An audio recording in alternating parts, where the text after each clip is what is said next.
Kembali di Ayus Pagi pemirsa, jembatan penghubung antar desa di Kabupaten Aceh Singkil roboh lantaran tergerus derasnya arus sungai. Akibatnya akses jalan warga lumpuh sehingga warga terancam kehabisan bahan pokok.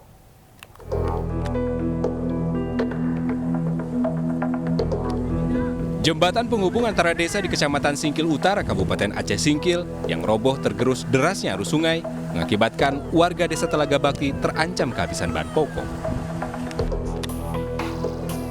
Hal ini lantaran jembatan tersebut merupakan akses penghubung untuk mengangkut bahan pokok ke satu-satunya penjual bahan pokok di desa tersebut.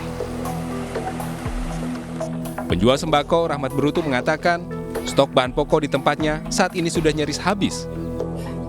Dan dirinya kesulitan mendatangkan barang dari luar dikarenakan jembatan penghubung putus. LPG paling Pak. Kita agak susah lah untuk masuk barang ke sini, Kak. Ya. Karena jembatan kita sekarang lagi posisi putus. Jadi nunggulah sampai air sungainya udah surut, baru bisa kita nanti belanja. Kalau biasanya 3 kali 1 minggu masuk orang itu, Pak. Kalau saat ini sudah berapa lama nggak masuk? Ya, inilah udah 1 minggu ini nggak ada masuk orang itu, Pak. Ya.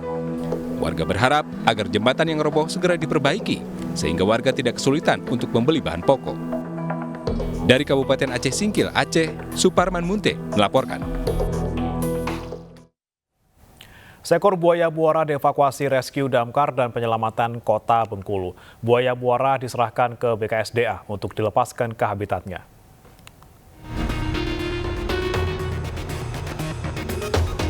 Mendapat laporan dari warga, seekor buaya muara masuk ke keramba apung ikan milik nelayan di muara pantai Ujung Jenggalu, Kota Bengkulu. Tim rescue PBK dan penyelamatan Kota Bengkulu menurunkan tim ke lokasi untuk evakuasi buaya tersebut. Buaya terjebak di dalam jaring keramba karena hendak memangsa ikan peliharaan warga dan tidak bisa keluar. Petugas sempat kesulitan evakuasi buaya karena buaya dengan panjang sekitar 1 meter tersebut melakukan perlawanan. Setelah berjibaku lebih dari 1 jam, petugas dibantu warga dan nelayan setempat akhirnya bisa menangkap buaya tersebut dan langsung dievakuasi oleh petugas.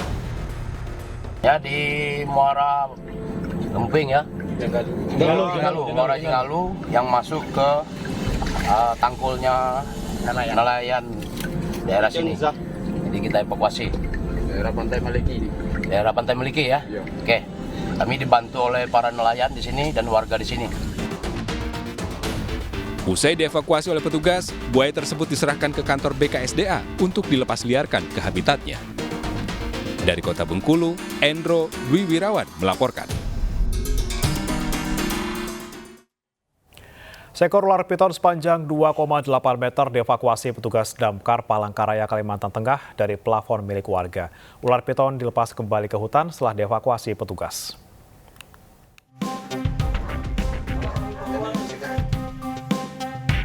Tim rescue damkar Kota Palangkaraya, Kalimantan Tengah mengevakuasi seekor ular piton dari atas plafon rumah warga di Jalan Hiu Putih 1, Palangkaraya. Petugas mengevakuasi ular dengan panjang 2,8 meter dari atas plafon dalam waktu kurang dari setengah jam. Ular yang sempat melawan tersebut kemudian dievakuasi keluar rumah dan dimasukkan ke dalam karung agar tidak kabur dan menyerang petugas maupun warga.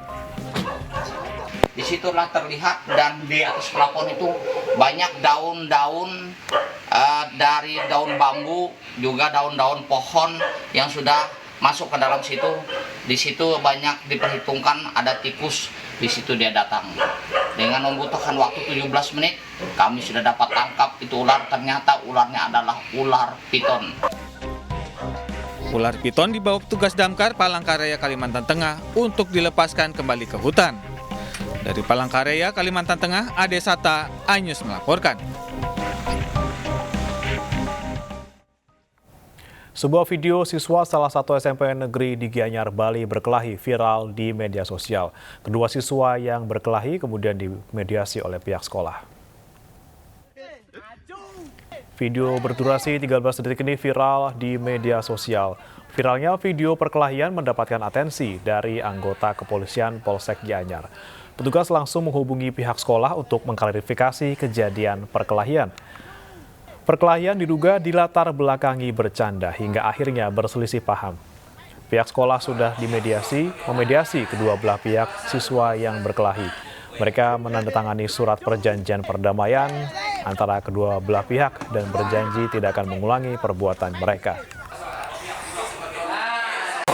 Tidak ada latar belakang atau motif apa, dia hanya bercanda dengan temannya yang kebetulan adik kelasnya kakak kelas. Kalau lokasinya itu Beragam cara dilakukan untuk menyelundupkan narkoba ke dalam lembaga pemasyarakatan.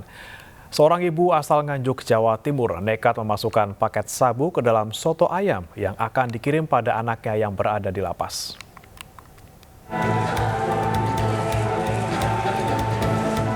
Seorang ibu berinisial P, warga Kecamatan Pace, Kabupaten Nganjuk, Jawa Timur, diperiksa petugas saat mengunjungi anaknya AP di lapas kelas 2A Madiun pada 23 Agustus lalu. Petugas lapas memeriksa setiap barang bawaan yang dibawa dari luar oleh para keluarga atau tamu untuk warga binaan. Saat melakukan pemeriksaan itulah petugas curiga ditemukan 3 paket sabu seberat 5,36 gram yang dimasukkan ke dalam leher ayam di dalam kuah soto. Usai pemeriksaan lebih lanjut terhadap narapidana AP, diketahui bahwa sabu tersebut merupakan pesanan napi lain berinisial SA. Ibu itu memperoleh barang dari seseorang saat itu diantar di jalan, di perempatan jalan sekitar rumah ibu tersebut dari seseorang yang tidak diketahui namanya untuk diantar ke dalam lapas kelas 2 Madiun. Untuk pengembangan lebih lanjut, P ditahan di Polres Madiun Kota. Pelaku dikenakan Undang-Undang Narkotika dengan ancaman hukuman maksimal 20 tahun. Dari Madiun, Jawa Timur, Arif Wahyu Effendi, iNews melaporkan. Sesosok jasad tinggal tulang dan pakaian ditemukan warga di pinggir pantai Pulau Kangean, Sumeneb, Jawa Timur. Dari pemeriksaan awal, jasad adalah pria berusia sekitar 50 tahun.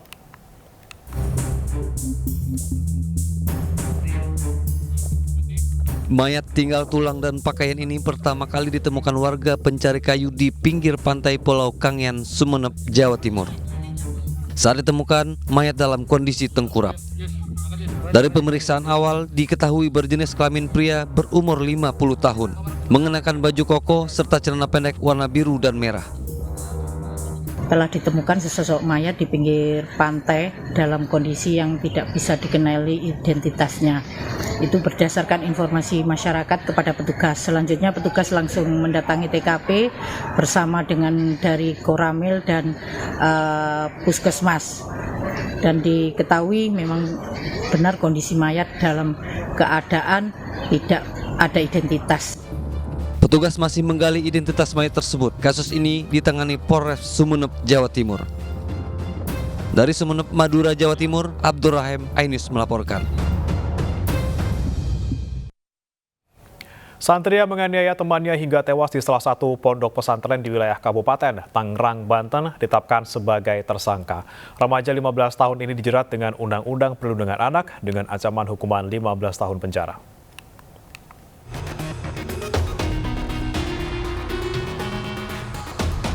Polisi menetapkan santri pelaku penganiayaan terhadap temannya hingga tewas di salah satu pondok pesantren di wilayah Kabupaten Tangerang, Banten sebagai tersangka. Penetapan RE sebagai tersangka dilakukan usai unit Reskrim Polresta Tangerang menggelar olah tempat kejadian perkara dan memeriksa 6 saksi.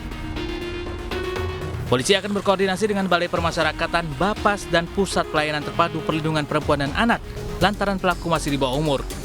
RE bakal dijerat Undang-Undang Perlindungan Anak dengan ancaman 15 tahun penjara. Ya, lakukan penahanan mengenai ancaman hukumannya 15 tahun. Ya.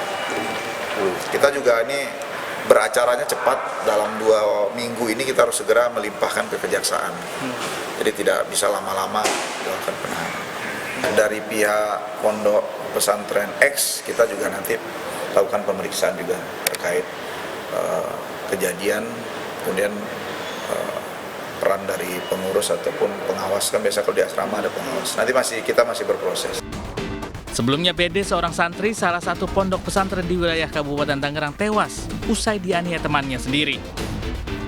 Korban yang masih berusia 15 tahun mengalami luka dalam di bagian leher dan kepala belakang. Korban tewas saat dalam perjalanan menuju Rumah Sakit Umum Balaraja Kabupaten Tangerang. Diduga penganiayaan terjadi dipicu cekcok antara korban dan pelaku hingga berujung perkelahian.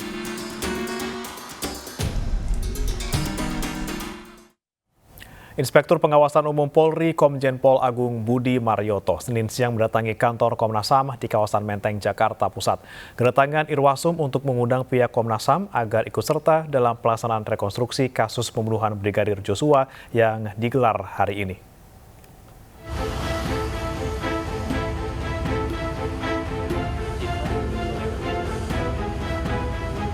Sekitar 1 jam berkoordinasi dengan Ketua Komisioner Komnas HAM Irwasum Polri Komjen Pol Agung Budi Marioto, Senin siang akhirnya keluar dari kantor Komnas HAM di Jalan Latu Harhari Menteng, Jakarta Pusat.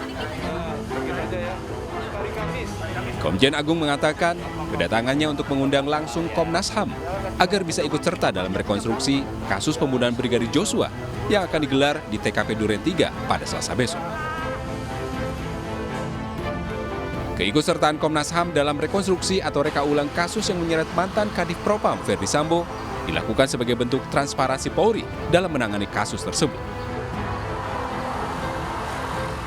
Hasil pertemuan tadi rencana hari Kamis, besok akan ada rapat di sini untuk kita menerima rekomendasi dari Komnas HAM. Yang kedua, kami mengundang Komnas HAM untuk besok bisa ikut hadir pada saat rekonstruksi di TKP. Itu aja, dua inti.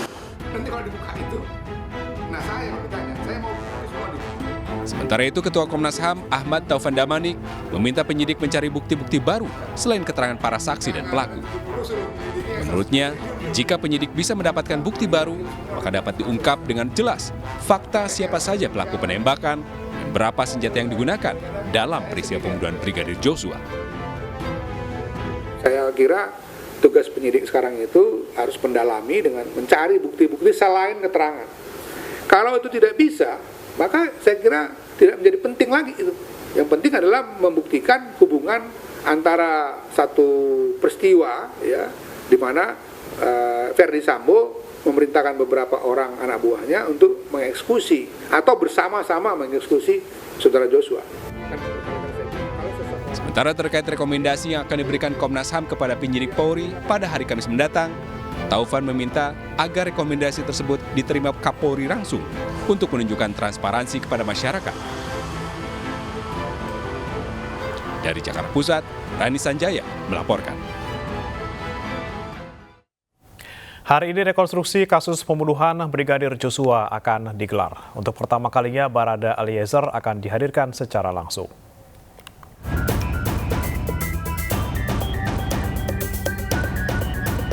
Rekonstruksi pembunuhan Brigadir Joshua akan digelar hari ini di rumah dinas Ferdi Sambo di kawasan Duren 3, Jakarta Selatan. Selain pihak eksternal, rekonstruksi juga akan dihadiri secara langsung kelima tersangka, termasuk Barada Richard Eliezer. Ini merupakan pertama kalinya Barada E dipertemukan langsung dengan 4 tersangka lain, yakni Ferdi Sambo, Putri Chandrawati, Bribka Riki Rizal, dan Kuat Ma'ruf. Pasalnya, sejak ditetapkan sebagai justice kolaborator, Barada E selalu dipisahkan dengan tersangka lain. Selain menghadirkan 5 tersangka dan juga tentunya didampingi oleh pengacara, nanti bersama ikut di dalam menyaksikan rekonstruksi tersebut adalah jaksa penuntut umum, kemudian juga agar pelaksananya juga berjalan secara transparan, objektif, dan akuntabel. Penyidik juga mengundang Komnas HAM dan Kompolnas. Ya, ini sesuai dengan komitmen Bapak Kapolri bahwa seluruh prosesnya ini harus juga untuk menjaga transparansi, kemudian menjaga objektivitas. Kita mengundang pengawas dari eksternal. Kehadiran Barada E dalam rekonstruksi hari ini sangat penting untuk mendapat gambaran fakta kejadian yang sebenarnya di rumah dinas Ferdi Sambo. Dari Jakarta, tim liputan iNews melaporkan. Kapolri tidak henti-hentinya meyakinkan publik untuk selalu transparan dalam menangani kasus pembunuhan berencana yang melibatkan Irjen Ferdi Sambo, termasuk saat rekonstruksi kasus di lokasi dibunuhnya Brigadir Joshua Huta Barat.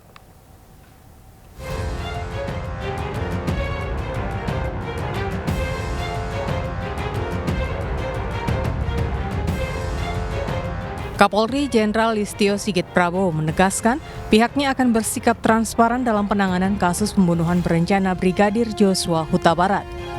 Transparansi itu berkenaan dengan rekonstruksi kasus di lokasi dibunuhnya Brigadir Joshua Huta Barat yang melibatkan bekas Kadif Propam Polri, Inspektur Jenderal Ferdi Sambo. Kalau itu teknis kan, itu biar itu diserahkan kepada tim penyidik. Yang penting semuanya doakan bahwa kita semua tetap seperti komitmen kita, semuanya transparan, tidak ada yang kita tutup-tutupi, kita proses sesuai dengan fakta dan kebenaran, dan itu janji kita. Dalam rekonstruksi kasus yang akan digelar Selasa besok, polisi memastikan 5 tersangka, Ferdi Sambo, Richard Eliezer, Rizky Rizal, dan Kuat Maruf akan dihadirkan dengan mengenakan baju tahanan. Sementara Putri Chandrawati akan dihadirkan tanpa mengenakan baju tahanan seperti tersangka lainnya. Alasannya, status Putri belum tahanan meski sudah tersangka. Untuk menjamin transparansi, rekonstruksi yang digelar di rumah dinas Irjen Ferdi Sambo juga akan dihadiri oleh pihak eksternal seperti Komnas HAM, LPSK, hingga Jaksa Penuntut Umum.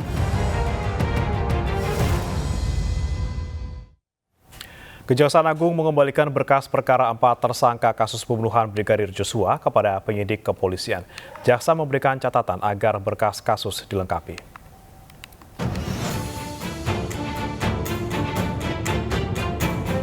Kejaksaan Agung memastikan berkas perkara kasus Ferdi Sambo dan kawan-kawan belum tuntas atau belum P21. Oleh karena itu, berkas keempat tersangka dikembalikan kepada penyidik Tipsus Polri. Kejaksaan Agung menilai masih ada anatomi kasus yang harus diperjelas tentang kesesuaian alat bukti. Dengan demikian, Ferdi Sambo, Eliezer, Rizky Rizal, dan Kuat Maruf belum akan menjalani sidang. Bagaimana saya sambutkan tadi, 4 berkas perkara sudah ada di Kejaksaan Agung, sudah diteliti, sudah diteliti, dan kami dalam proses pengembalian berkas perkara kepada penyidik karena masih ada yang harus diperjelas oleh penyidik tentang anatomi kasusnya, tentang kesesuaian alat bukti. Karena ini harus kami bawa ke persidangan. Membawa berkas ke persidangan itu tanggung jawab jaksa. Sehingga jaksa itu ketika membawa ke persidangan betul-betul berkas itu memenuhi syarat formil material. Sementara itu, berkas perkara Putri Chandrawati baru diterima oleh Kejaksaan Agung dan baru akan diproses sesuai dengan aturan yang berlaku. Sebelumnya, Kapolri mengupayakan untuk segera menuntaskan berkas perkara kasus pembunuhan Brigadir Joshua agar bisa segera disidangkan. Belum diketahui apa hal yang diminta Kejagung harus diperjelas oleh penyidik. Kejagung menyebut publik baru dapat menyaksikan materi kasus pembunuhan Joshua dalam persidangan. Demo tolak kenaikan harga BBM di sejumlah daerah diwarnai kericuhan. Informasi akan hadir usai jeda berikut.